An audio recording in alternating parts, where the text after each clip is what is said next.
Bismillahirrahmanirrahim. Assalamualaikum warahmatullahi wabarakatuh, sahabat Radio GP dimanapun kalian berada, dan fan Marc Marquez dimanapun kalian berada. Selamat malam.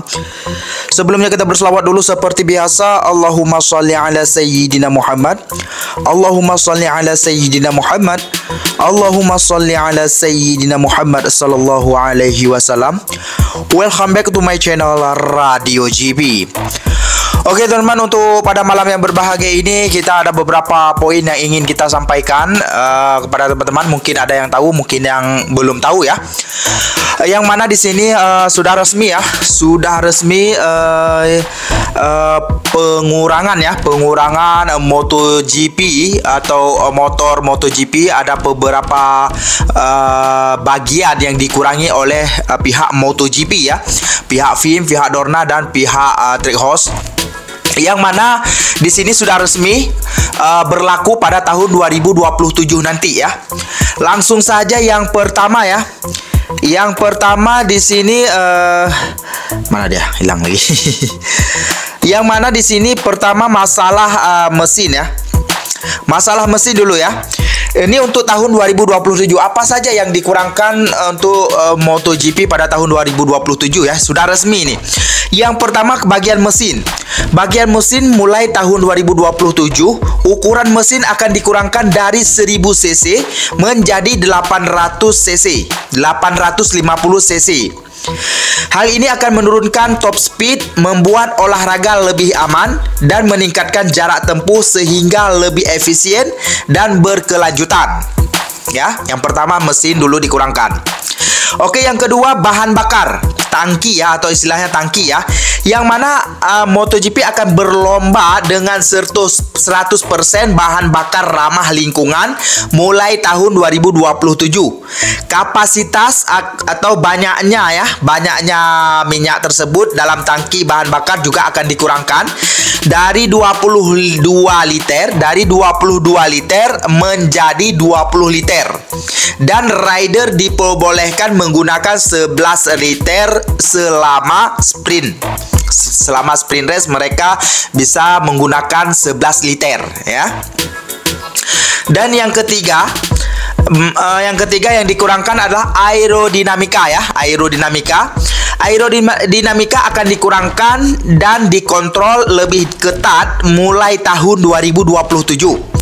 Lebar bagian atas fairing depan akan lebih sempit 50 mm dan hidung akan didorong ke belakang 50 mm sehingga mengurangi efek aero di area penting di trek lurus dan area pengereman ya. Bagian itu juga dikurangkan, bentuknya ya, bentuknya dikurangkan.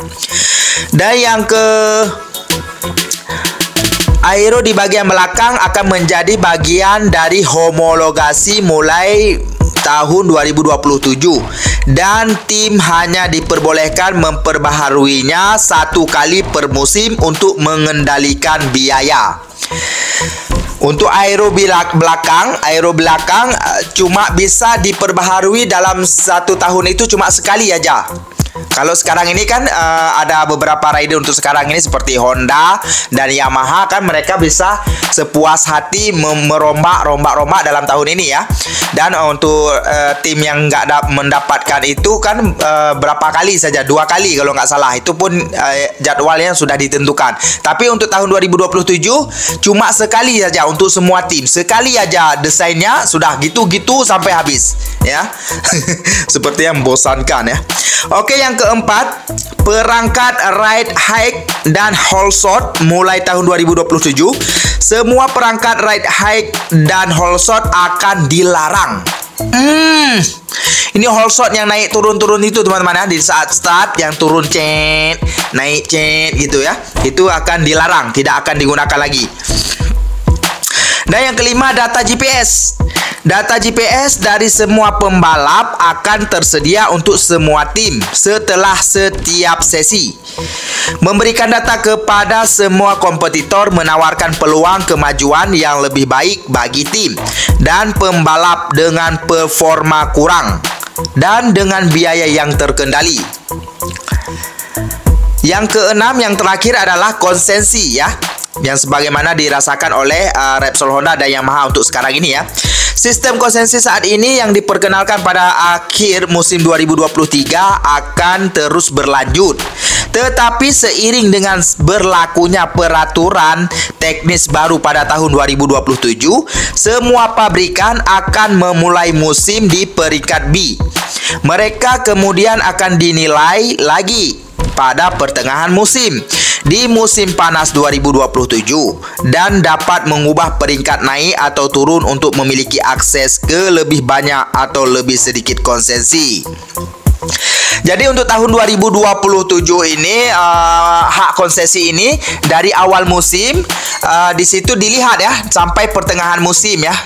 Di pertengahan musim nanti dinilai pihak FIM atau pihak Dorna ini menilai tim mana yang lemah akan diberikan konsesi untuk paruh kedua musim. Dan tim mana yang sudah kuat akan dipertahankan dan tidak diberikan konsesi. Berarti dalam tahun itu terus mendapatkan konsesi bagi tim yang lemot, istilahnya seperti Honda dan Yamaha sekarang ini ya, nggak bisa bersaing. Berarti nanti pertengahan musim kedua mereka mendapatkan konsesi. Gitu ya, dalam tahun itu terus bisa dirubah motornya gitu ya. Itu saja untuk breaking news yang peraturan baru atau regulasi MotoGP 2024 ya, yang mana mesin menjadi 1000 menjadi 850 cc, aerodinamika dikurangkan bentuknya atau bentuk panjang lebarnya dikurangkan size-nya, dan whole shot device dilarang ya. Whole shot device start tersebut yang naik turun ceper itu teman-teman ya. Oke ya. Itu ya. Itu yang itu nggak tahu bagaimana, apakah membosankan nanti, apakah lebih keren lagi, nggak tahu kita. Pokoknya kita tunggu aja 2027. Parah. Dan untuk informasi yang terakhir ya, Mimin dapat informasi yang terakhir yang mana kemarin kita sudah menyatakan ya, Pecco Bagnaia menginginkan Marc Marquez untuk apa? Untuk bisa masuk tim pabrikan Ducati untuk berduet dengan Pecco Bagnaia ya. Rupanya di sini Mimi mendapatkan informasi yang mana kenapa Francesco Bagnaia mengatakan di sana ke sini, yang mana seolah-olah Francesco Bagnaia menginginkan lebih menginginkan Marc Marquez daripada Jorge Martin untuk menjadi tandemnya di tahun 2025. Kenapa? Rupanya alasannya adalah untuk saat ini Francesco Bagnaia tidak bisa memakai data Marc Marquez. Untuk saat ini itu alasan pertama ya. Untuk alasan pertama, nggak bisa memakai data Marc Marquez di tahun ini. Kenapa? Karena Marc Marquez menggunakan motor lama atau spek MotoGP 2023 dan Pecco Bagnaia menggunakan spek MotoGP 2024. Jadi datanya Marc Marquez tersebut nggak bisa dipakai oleh si Francesco Bagnaia. Itu yang alasannya rupanya teman-teman. Aduh, rupanya pandai juga si ini ya, si Francesco Bagnaia ya. Sebab itu Marc Marquez usai MotoGP Spanyol kemarin sangat-sangat memuji si Marc Marquez ya. Sebagaimana di sini yang Mimin katakan tadi, ini pernyataan dari Pecco Bagnaia ya. Marc Marquez telah menghabiskan 11 tahun bersama tim Repsol Honda. Tentunya dia memberikan sesuatu yang lebih, bisa beradaptasi dengan baik saat bergabung dengan Ducati. Marquez sudah lama berada di level yang tinggi. Ia juga sangat memperhatikan setiap detail kecil dalam hal pengembangan motor. Hanya saja saat ini pengalaman dan ilmu dari Marc Marquez tidak bisa dimanfaatkan oleh Francesco Bagnaia. Sebab Marquez menggunakan motor tahun lama atau motor 1 tahun lebih tua daripada motor pabrikan, sehingga jelas data dari motor Marc Marquez tidak bisa dimanfaatkan oleh Francesco Bagnaia. Itu alasan yang Mimin jelaskan tadi ya. Patutlah dia mau memanfaatkan Marc Marquez, dia mau menimba ilmu dari Marc Marquez, tapi nggak bisa dipakai karena motornya berbeda. Aduh, ketar-ketir juga rupanya si Francesco Bagnaia ini. Dan untuk informasi lagi yang mana untuk saat ini, apakah Marc Marquez bisa ke Ducati atau tidak? ya, karena informasi Mimin dapat yang mana untuk saat ini sponsor besar Marc Marquez adalah Red Bull, teman-teman ya, Red Bull, dan sponsor besar Ducati adalah Monster.